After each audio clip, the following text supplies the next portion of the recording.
Welcome to our YouTube channel learn with Ashish. नमस्कार प्रिय विद्यार्थियों, आज हम ब्रांच अकाउंट्स के बारे में डिस्कस करेंगे। ब्रांच अकाउंट क्यों बनाया जाता है, कैसे हम बनाते हैं, इसके बारे में सीखेंगे। Every business organization want to expand their business। प्रत्येक बिजनेसमैन, प्रत्येक बिजनेस ऑर्गेनाइजेशन ये चाहता है कि उसका बिजनेस फले फूले और हर जगह पर फैले। अपने बिजनेस को एक्सपेंड करने के लिए वो अपने बिजनेस की ब्रांचेस को, शाखाओं को अलग अलग शहरों में ओपन करता है ताकि उसका बिजनेस बढ़ सके और वर्ल्ड वाइड उसका बिजनेस फल फूल सके। अब उसने अलग अलग जगह पर अपनी ब्रांचेस तो ओपन कर दी है। बिजनेस ये जानना चाहता है कि किस ब्रांच से कितना फायदा हो रहा है, किससे नुकसान हो रहा है, क्या उसकी पोजीशन है, ताकि किसको कंटिन्यू किया जाए और किसको सुधार करने की ज़रूरत है या किसको बंद करने की ज़रूरत है। तो इसके लिए हम ब्रांच अकाउंट्स बनाते हैं। तो देखते हैं क्या होता है ब्रांच अकाउंट और क्यों हम बनाते हैं। वीडियो हमारी पसंद आए लाइक कीजिए, ज़्यादा से ज़्यादा शेयर कीजिए। अगर आपने हमारे चैनल को अभी तक सब्सक्राइब नहीं किया है तो जल्दी से हमारे चैनल को सब्सक्राइब कीजिए। तो ब्रांच अकाउंट इंट्रोडक्शन से हम स्टार्ट करते हैं। Every business organization want to increase their profit, for which it take different step। हर एक बिजनेस अपने प्रॉफिट को बढ़ाना चाहता है, इसके लिए वो अलग अलग स्टेप्स लेता है। उसमें से एक स्टेप है अपनी ब्रांचेस को, अपनी शाखाओं को ओपन करना। इन शाखाओं को वो कंट्री के अंदर और बाहर अब्रॉड ओपन करता है। और ये सभी ब्रांचेस, सभी शाखाएं हेड ऑफिस के द्वारा, प्रधान कार्यालय के द्वारा नियंत्रित की जाती हैं, कंट्रोल की जाती हैं। क्या ऑब्जेक्टिव है, क्यों हम ब्रांच अकाउंट्स मेंटेन करते हैं?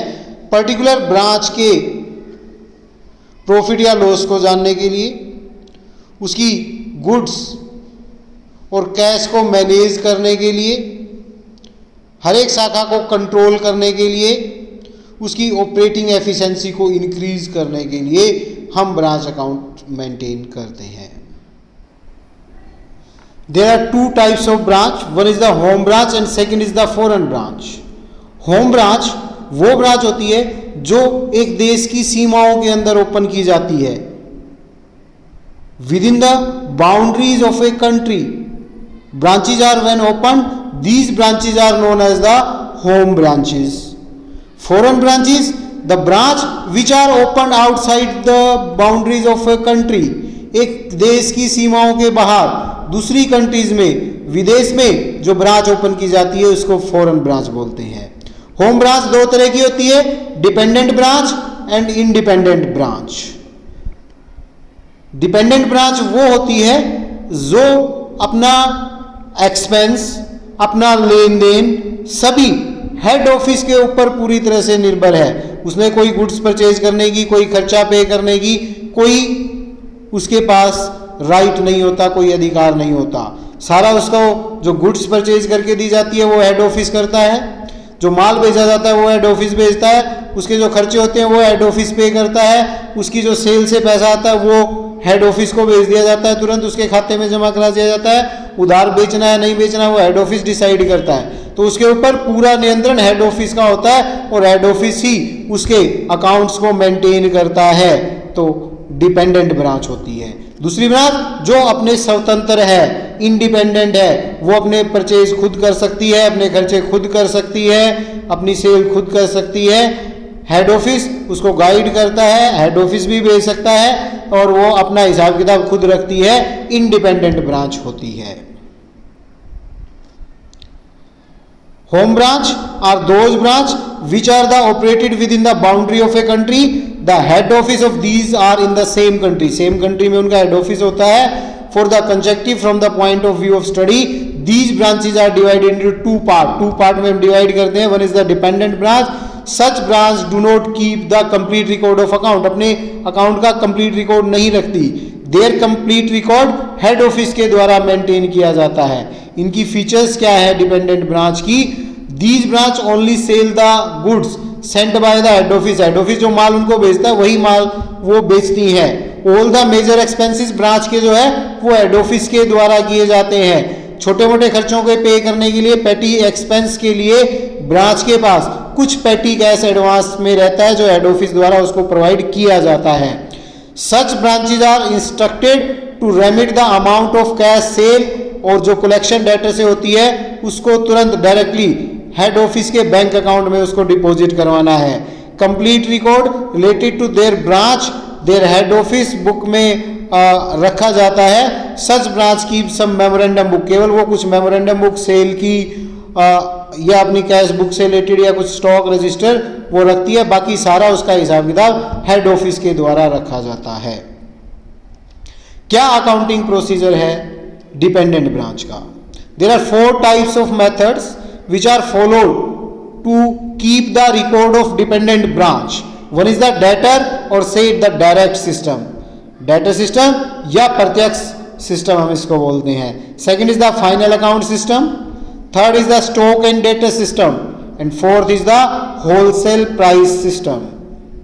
तो वन बाय वन हम इनको डिस्कस करेंगे. आज बात करते हैं हम डेटर एंड डायरेक्ट सिस्टम की. Under this method, only one account for every branch. One account is opened for every branch in the book of head office, which is called the branch account. जिसको हम branch account बोलते हैं. Purpose है branch account का कि उस particular branch का profit या लॉस फाइंड आउट करना पर्टिकुलर पीरियड का. ब्रांच अकाउंट हमारा नॉमिनल अकाउंट है नेचर में. क्रेडिट साइड अगर एक्सीड होती है डेबिट साइड से तो ये प्रॉफिट को रिप्रेजेंट करती है, और डेबिट साइड अगर एक्सीड होती है क्रेडिट साइड से तो लॉस को रिप्रेजेंट करती है. 3 पार्ट्स में हम इसमें बांटते हैं. एक हेड ऑफिस गुड्स को बेचता है और कैश सेल केवल ब्रांच करती है. दूसरा, गुड्स हेड ऑफिस के द्वारा बेची जाती है ब्रांच को, और ब्रांच कैश तथा क्रेडिट दोनों तरह की सेल करता है. और तीसरा, dependent branch to home goods are supplied by the branch at invoice price और द सेलिंग प्राइस. कॉस्ट से ज्यादा इनवॉइस प्राइस, जैसे हमने कंसाइनमेंट में पढ़ा था कि इनवॉइस प्राइस कि वो अपने लागत मूल्य से ज्यादा मूल्य पर ब्रांच को बेचती है और उस पे वो उसका रिकॉर्ड मेंटेन करती है. तो स्टडी के पॉइंट ऑफ व्यू से हमने इसको 3 पार्ट में बांटा है. तो पहला हम बात करते हैं कि जब गुड्स हेड ऑफिस के द्वारा कॉस्ट पर बेची जाती है और केवल कैश सेल ब्रांच के द्वारा की जाती है तो क्या होगा? These branches sell goods only for cash and remit the amount of sale to the head office. Head office को वो जमा करवा देती है through the bank account. These branches do not keep their own account. वो अपने account नहीं रखती. प्रॉफिट एंड लॉस जो भी है ब्रांच का वो हेड ऑफिस के द्वारा फाइंड आउट किया जाता है. तो क्या एंट्री होगी? ब्रांच के पास साल के प्रारंभ में कुछ एसेट हो सकती है, ओपनिंग स्टॉक है, पेटी कैश है या कोई अन्य एसेट है, तो उसके लिए क्या एंट्री हो जाएगी? क्योंकि ब्रांच का उनको यूज कर रहा है तो ब्रांच के लिए वो खर्चा हो गया. ब्रांच नॉमिनल अकाउंट है, खर्चा होने पे उसको डेबिट करेंगे तो branch account debit to opening stock, to opening petty cash या टू ओपनिंग अदर एसेट. कोई अदर एसेट है तो उसको क्रेडिट कर देंगे और ब्रांच को डेबिट कर देंगे. Opening balance at branch, opening asset at branch, उसके साथ ये एंट्री हो जाएगी. फिर माल सप्लाई किया जाता है ब्रांच को तो ब्रांच के लिए खर्चा हो गया तो हेड ऑफिस क्या एंट्री करेगा? Branch account debit to good supply to branch, good sent to branch, माल ब्रांच को भेजा, इसकी एंट्री हो जाएगी. फिर अगर ब्रांच कोई माल उसको पसंद नहीं है, अकॉर्डिंग टू सैंपल नहीं है, कुछ डिफेक्टिव है तो वो हेड ऑफिस को वापस करता है तो एंट्री हो जाएगी good supplied to branch account debit to branch account. क्योंकि ब्रांच का खर्चा कम हो गया, ब्रांच को क्रेडिट कर देंगे. गुड्स रिटर्न बाय ब्रांच, तो जो गुड्स है वो ब्रांच के द्वारा रिटर्न की गई. अब खर्चे हैं ब्रांच के, खर्चे पे किए जाते हैं तो क्या एंट्री होगी, खर्चे हो रहे हैं, खर्चे होने पे ब्रांच नॉमिनल अकाउंट है उसको डेबिट करेंगे टू कैश या bank account amount sent to branch for their expenses या ब्रांच एक्सपेंसेस पेड, ये हम लिख सकते हैं। तो इस प्रकार से एंट्री होगी। पेटी कैश के लिए उसके पास कुछ भेजा है तो branch account debit to cash या bank account amount sent for petty expenses, petty expenses के लिए कैश भेजा। अब ब्रांच ने माल बेच दिया तो पैसा वो हेड ऑफिस को भेजेगा, हेड ऑफिस को भेजेगा तो क्या एंट्री हो जाएगी, कैश या बैंक अकाउंट डेबिट, क्योंकि हेड ऑफिस को पैसा रिसीव हो रहा है और ब्रांच के भी आप पे रिसीव हो रहा है, ब्रांच को वो क्रेडिट कर देगा, ब्रांच की इनकम हुई है to branch account amount received from a branch. Unsold stock है, पेटी कैश है या कोई अदर एसेट ब्रांच के पास बच गई है eight the end of the period, तो क्या करेंगे, उस एसेट को डेबिट कर देंगे। जैसे closing stock account debit, closing petty cash account debit, closing balance of other asset है कोई उसको debit to branch account closing balance at branch, branch के पास कोई क्लोजिंग एसेट बच गई है तो उसके लिए। अब हम ब्रांच के डेबिट और क्रेडिट का मिलान करेंगे। अगर डेबिट साइड ज्यादा आती है तो लॉस और क्रेडिट साइड ज्यादा आती है तो प्रॉफिट। प्रॉफिट आने में एंट्री क्या हो जाएगी, branch account debit to general profit and loss account. हमारे साधारण जो सामान्य प्रॉफिट एंड लॉस अकाउंट है उसमें उस अमाउंट को ले जाएंगे profit transfer to general profit and loss account. अगर लॉस है तो वाइस वर्सा, तो क्या एंट्री हो जाएगी, general profit and loss account debit to branch account. जो हमारा general profit and loss account है उसको डेबिट कर देंगे और ब्रांच अकाउंट को हम क्रेडिट कर देंगे, loss transfer to general profit and loss account. Last entry क्या होगी, जो गुड्स हमने भेजी थी ब्रांच को उसको हम ट्रेडिंग अकाउंट में ट्रांसफर करेंगे तो उसके लिए एंट्री हो जाएगी गुड्स सेंट टू ब्रांच का जो बैलेंस आएगा उसको हम ट्रांसफर करेंगे good supply to branch account debit to trading account, balance in the good supplied to branch account transfer to the trading account, trading account को उसको ट्रांसफर करेंगे। तो बेस आपका ये रहेगा, ये एंट्रियां आपकी होंगी। तो फिर इनके बेस पे ब्रांच अकाउंट बनेगा हेड ऑफिस की बुक में, तो कैसे बनेगा, इन एंट्रियों को हम पोस्ट कर देंगे ब्रांच अकाउंट में तो ब्रांच अकाउंट बन जाएगा। ये हमारा ब्रांच अकाउंट है, डेबिट साइड है, क्रेडिट साइड है। डेबिट में सबसे पहले ओपनिंग जो बैलेंस था वो आएगा to opening stock, to opening petty cash या कोई अदर एसेट है तो वो। फिर हमने गुड सप्लाई की थी ब्रांच को तो branch account debit to good supply to branch account. फिर माल अगर सही नहीं था, ब्रांच ने वापिस भेजा था तो ब्रांच को क्रेडिट कर देंगे by good supply to branch account, goods return bracket में हम लिख सकते हैं। फिर खर्चों के लिए पैसा भेजा था ब्रांच को डेबिट टू कैश या बैंक अकाउंट एक्सपेंसेस पेड। फिर पेटी कैश के लिए भेजा branch again debit to cash या bank account petty expenses paid. फिर ब्रांच के पास से माल बेच दिया, माल बेचने पर से उससे पैसा रिसीव हुआ तो पैसा रिसीव होने पे क्या हो जाएगा, कैश या bank account debit to branch account cash received from the branch, कि ब्रांच से हमें कैश मिला। फिर ब्रांच के पास हमारी कोई एसेट बच गई तो एसेट बच गई तो क्या हो जाएगा, उन एसेट को हम कर देंगे डेबिट और हमारा ब्रांच अकाउंट हो जाएगा credit by petty cash by stock account by other asset to branch account. फिर हम ब्रांच के डेबिट और क्रेडिट का मिलान करेंगे।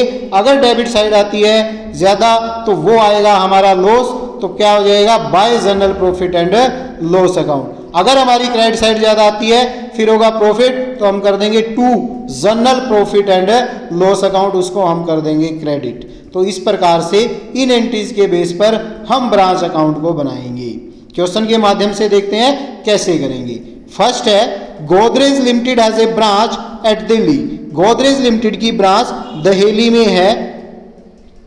Branch remit the daily cash received to the head office, वो अपना जो कैश उसको मिलता है हेड ऑफिस को तुरंत भेज देती है। सभी एक्सपेंसेस ब्रांच के हेड ऑफिस के द्वारा डायरेक्टली पे किए जाते हैं। You have to pass the journal entry and prepare the branch account in the books of head office from the particular given on the 31 March 2007। तो हमें general entry करनी है, branch account बनाना है, जबकि 31 March 2007 को समाप्त हुए वर्ष के लिए हमें बैलेंस दिया है। क्या दिया है, ओपनिंग स्टॉक दिया है 1 अप्रैल 2006 को स्टॉक का। Good supply to branch during the year वो दी है। गुड्स रिटर्न बाय ब्रांच वो दी है। Cash sent to branch for expenses, rent के लिए, सैलरी के लिए, एडवर्टीजमेंट के लिए कितना कैश भेजा है वो दे रखा है। Cash sent to branch for petty expense वो दे रखा है, cash received from the branch during the year वो दे रखा है, cash sent by branch on 28 March still in transit वो दे रखा है, closing stock that is 31 March 2007 को कितना स्टॉक बच गया वो दे रखा है, और पेटी कैश का बैलेंस 31 मार्च 2007 को बच गया वो दे रखा है। उसके बाद कुछ लायबिलिटी हमारी बच गई है जिसका भुगतान नहीं किया, आउटस्टैंडिंग रेंट दे रखा है 31 मार्च 2007 को, आउटस्टैंडिंग सैलरी दे रखी है 31 मार्च 2007 को। तो हमें जनरल एंट्री करनी है, तो सबसे पहले हम 1 बाय 1 करेंगे। जो हमारे पास एसेस्ट है, एसेस्ट ए की है स्टॉक अकाउंट, तो क्या करेंगे, branch account debit to opening stock account 25,000 से एंट्री क्या हो जाएगी, Delhi branch account debit to opening stock at branch 25,000 rupees से ये एंट्री हो जाएगी। नेक्स्ट कहता है फिर good supply to branch during the year 2,40,000, तो ब्रांच को डेबिट कर देंगे, to good supply to branch account credit हो जाएगा, Delhi branch account debit 2,40,000 to good supply to branch 2,40,000 good sent to branch, माल ब्रांच को भेजा, फिर ब्रांच ने माल वापिस कर दिया है, रिटर्न कर दी है, goods return by branch 14,000 entry हो जाएगी goods supply to branch account debit. हम इस अकाउंट को चेंज नहीं करेंगे, नहीं तो एक और अकाउंट ओपन हो जाएगा, गुड सप्लाई टू ब्रांच था तो उसी अकाउंट को हम डेबिट कर देंगे, good supply to branch account debit to Delhi branch account, क्योंकि दिल्ली ब्रांच का एक्सपेंस कम हो गया, वहां से कुछ गुड्स हमें रिसीव हो रही है 14,000 से। ब्रैकेट में नरेशन में लिख देंगे गुड्स रिटर्न बाय ब्रांच, की ब्रांच ने माल वापिस भेजा। फिर हमने ब्रांच के खर्चे पे किए, हेड ऑफिस ने क्या खर्चा पे किया, रेंट 4,500 का, सैलरी 12,000 की, एडवर्टीजमेंट 3,500, तो टोटल 20,000 रुपीज उसने पे किए। तो क्या हो जाएगा, Delhi branch account debit to cash या बैंक अकाउंट, तो हमारी एंट्री हो जाएगी Delhi branch account debit to cash account, amount send to branch for expenses या expenses paid of the branch. फिर उसने कहता है पेटी कैश के लिए पैसा भेजा 1,800 रुपीज, तो क्या हो जाएगा, branch account debit to cash account, Delhi branch account debit 1,800 to cash account, amount sent for petty expenses. फिर कहता है हमें ब्रांच से 2,51,000 रुपीज रिसीव हुए, तो क्या करेंगे, कैश या bank account debit to Delhi branch account, cash account debit, cash receive हो रहा है 2,51,000 टू दिल्ली ब्रांच अकाउंट 2,51,000। फिर वो कहता है कुछ पैसा हमने भेज दिया 28 मार्च को जो अभी भी रास्ते में है, तो क्या हो जाएगा, cash in transit to branch account 12,000 rupees, तो cash in transit account debit to Delhi branch account 12,000, cash sent by branch still in transit. फिर कहता है ब्रांच के पास स्टॉक बच गया है 32,000 का और पेटी कैश बच गया है 500 का, तो क्या हो जाएगा, closing stock debit, petty cash, closing petty cash debit, closing stock debit 32,000, petty cash debit 500 to Delhi branch account 32,500। फिर कुछ लाइबिलिटीज बच गई हैं, आउटस्टैंडिंग रेंट है 1,500 रुपीज और आउटस्टैंडिंग सैलरी है 3,000, तो क्या हो जाएगा, ब्रांच अकाउंट डेबिट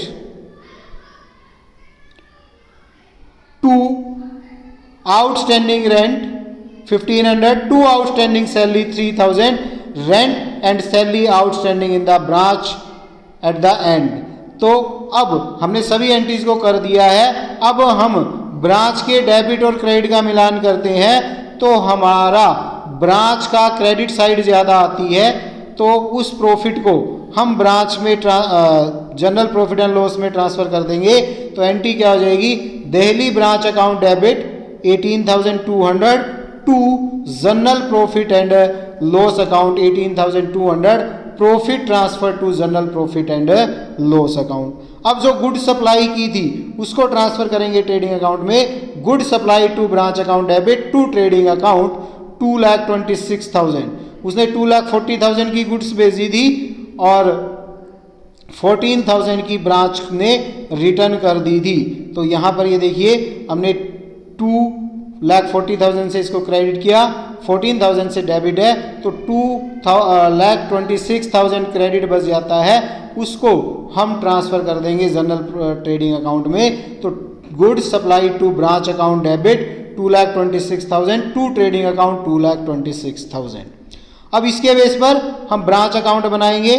तो ब्रांच अकाउंट में क्या आएगा, दिल्ली ब्रांच अकाउंट, सबसे पहले ओपनिंग स्टॉक था वो डेबिट में लिखेंगे, फिर गुड सप्लाई की थी वो डेबिट में लिखेंगे, फिर गुड रिटर्न की गई थी ब्रांच के द्वारा तो by good supply to branch उससे क्रेडिट में लिखेंगे, फिर एक्सपेंसेस पे किए थे तो कैश एक्सपेंसेस पे 20,000, फिर पेटी कैश एक्सपेंस पे किया था 2 कैश, पेटी एक्सपेंसेस 1,800, फिर ब्रांच ने माल बेच दिया था, ब्रांच से पैसा आया था, ब्रांच के क्रेडिट में लिखेंगे बाय कैश अकाउंट 2,51,000, फिर कुछ पैसा ब्रांच ने बेच दिया था जो रास्ते में था तो ब्रांच क्रेडिट हो जाएगी बाय कैश इन ट्रांजिट 12,000, फिर एसेट बच गई थी क्लोजिंग स्टॉक और पेटी कैश, उनको क्रेडिट कर देंगे by closing stock 32,000, by petty cash 1,500, इनसे ब्रांच को क्रेडिट हो जाएगा। कुछ लायबिलिटी बच गई थी, branch debit, 2 outstanding salary 3,000, 2 outstanding rent 1,500। अब हम डेबिट क्रेडिट का मिलान करेंगे तो क्रेडिट साइड ज़्यादा आती है 18,200 से, वो प्रॉफिट हो गया, वो चला जाएगा to general profit and loss account और हम ब्रांच अकाउंट को क्लोज कर देंगे। इस प्रकार से इन एंट्रीज को करके और हम ब्रांच अकाउंट बनाकर पर्टिकुलर ब्रांच का प्रॉफिट या लॉस जो भी सिचुएशन है वो हम फाइंड आउट कर सकते हैं। आई होप आप लोगों को समझ आया होगा। वीडियो हमारी पसंद आए लाइक कीजिए, ज़्यादा से ज़्यादा शेयर कीजिए और अगर आपने हमारे चैनल को अभी तक सब्सक्राइब नहीं किया है तो जल्दी से हमारे चैनल को सब्सक्राइब कीजिए। Thank you for watching, have a nice time, have a good day.